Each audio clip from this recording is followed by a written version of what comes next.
ইস, এই এই মাথা ব্যথাটা আর সহ্য হচ্ছে না। আজ কয়দিন ধরে দেখতেছি তোমার অনেক মাথা ব্যথা করে।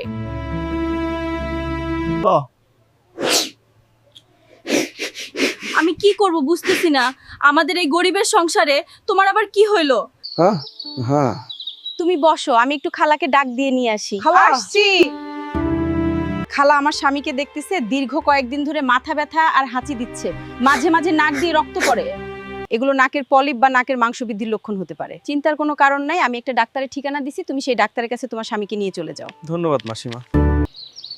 ওই তো সাইনবোর্ড, এই ডাক্তারের কথা তো খালা বলছে। হ্যাঁ এটাই, এই ঠিকানার কথাই তো খালা বললো। এই ডাক্তারের কাছেই তো যেতে হবে, চলো। বারবার মাথা ব্যথা, ঘন ঘন হাঁচি, নাক দিয়ে পানি বা রক্ত পড়া আর নাক বন্ধ হয়ে শ্বাস নিতে কষ্ট, এসবই নাকের পলিপ বা নাকের মাংস বৃদ্ধির লক্ষণ হতে পারে। ডাক্তার সাহেব, তাহলে কি অপারেশন লাগবে? চিন্তার কিছু নেই, সময় মতো চিকিৎসা নিলে অপারেশন ছাড়াও আরাম পাওয়া সম্ভব। দেশে আমরাই প্রথম 3 দিনের মধ্যে অপারেশন ছাড়া নাকের পলিপ বা নাকের মাংস বৃদ্ধি মেডিসিন দিয়ে থাকি। ডাক্তারের কথাবার্তা শুনে তো অনেক ভালো মনে হলো। আশা করছি কয়েকদিনের মধ্যেই তুমি সুস্থ হয়ে যাবে।